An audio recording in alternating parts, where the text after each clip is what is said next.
क्या आपने कभी सोचा है राममूर्ति दंड लगाते समय सांस क्यों भरा जाता है और प्राणायाम करते समय सांस को रोककर क्यों रखा जाता है? और हमारे देश में जितने भी देसी दंड लगाए जाते हैं वो सब छाती में सांस भरकर यानी कुंभक के साथ क्यों लगाए जाते हैं? इस वीडियो में मैं आपको कुछ ऐसी बलशाली शक्तिशाली चीजें बताने वाला हूं जिसको अपनाकर आपकी एक्सरसाइज की यानी जो भी वर्कआउट आप करते हो उसकी क्वालिटी बढ़ जाएगी। आपने देखा होगा हमारे देश में जितने भी ताकतवर पुरुष हुए जिनकी ताकत की कोई हद नहीं थी, वो चाहे राममूर्ति जी हो, राम प्रसाद बिस्मिल हो, वो सब कुंभक के साथ दंड लगाया करते थे। राममूर्ति जी ने जो राममूर्ति दंड का निर्माण किया था उसमें भी सांस को रोककर दंड लगाया जाता है। यहां तक कि पहलवान जो हिंदू दंड लगाते हैं उसमें भी सांस को रोककर लगाया जाता है। तो इसके पीछे का कारण क्या है? और आपको यह बात भी पता है हिंदू दंड प्राचीन समय से चले आ रहे हैं और इसमें भी सांस भरा जाता है। तो इस सांस के पीछे का कारण क्या है? और कहा जाता है कि स्वामी दयानंद सरस्वती जी ने जब सांड के सींगों को पकड़ा था उसको गिराने के लिए, तो सबसे पहले उन्होंने अपने अंदर सांस भरकर उसके बाद सांड को पटका। जब मैंने पढ़ा तो मुझे पता चला इसके पीछे का क्या रीजन है।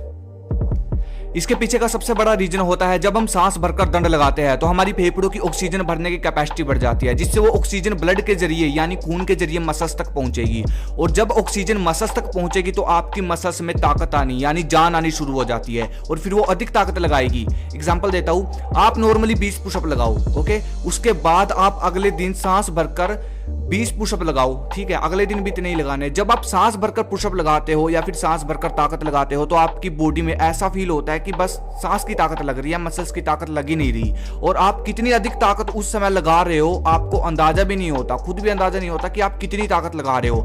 अगर आप किसी के साथ सांस भरकर पंजा लगाते हो तो आपकी ताकत पहले से अधिक बढ़ जाएगी, मतलब पहले से अधिक ताकत आप लगा पाओगे।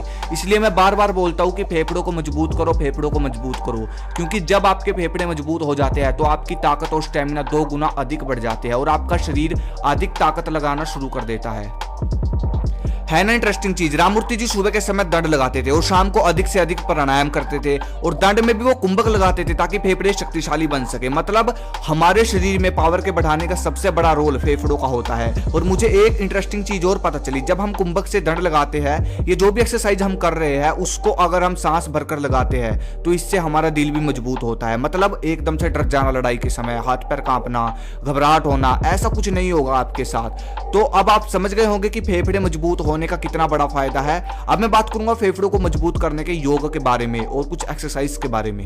सबसे पहले तो जो मैंने आपको ऊपर बताया कि जब भी पुशअप लगाओ, जो भी दंड आप लगाते हो उसको कुंभक के साथ लगाओ, मतलब सांस को भरकर, जैसे कि राममूर्ति दंड लगाया जाता है। और पुशअप अगर आप लगाते हो तो पहले सांस को भर लो, उसके बाद जितने लगा सकते हो उतने लगाओ और फिर सांस छोड़ो, इसके बाद दोबारा से लगाओ। इससे आपको बहुत अधिक फर्क नजर आएगा।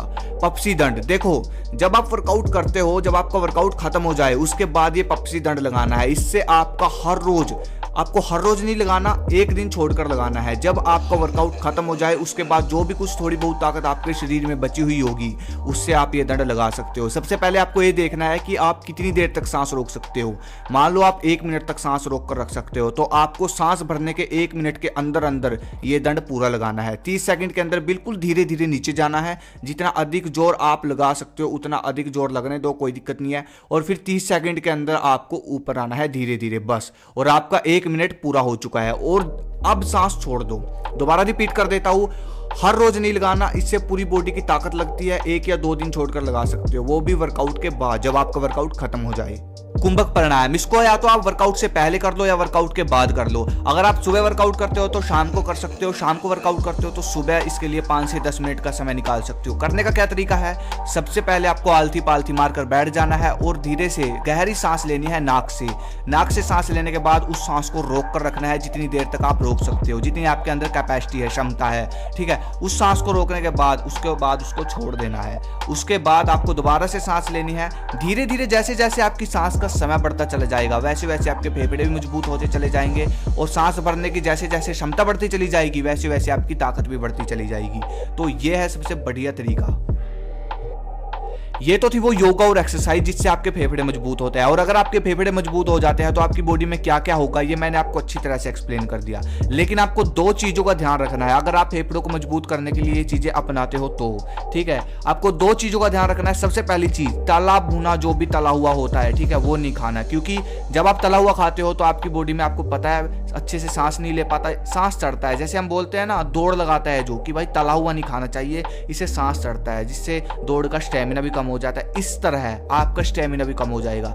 सांस भरने की क्षमता जो होती है फेफड़ों की कम हो जाती है जब आप तला हुआ खाते हो। दूसरी चीज, मूत्र इंद्री के साथ कोई भी छेड़छाड़ नहीं करनी। अगर करोगे एनर्जी को बाहर बहाओगे तो भी आपकी बॉडी, जहां से आपने शुरू किया ना, पहले कदम पे चले जाओगे जहां से आपने शुरू किया था। ठीक है, इन चीज़ों में समय लगता है, लेकिन अगर इन चीज़ों के आप महारथी बन गए, अगर समय बढ़ा लिया, मान लो प्राणायाम का समय बढ़ा लिया, तो क्या फ़ायदा होगा वो आप खुद ही देख पाओगे। ठीक है, बाकी इससे अगली वीडियो किस पे चाहिए मुझे कमेंट करके बताओ। कोई भी क्वेश्चन इंस्टाग्राम पे बताओ। धन्यवाद। जय हिंद, जय भारत।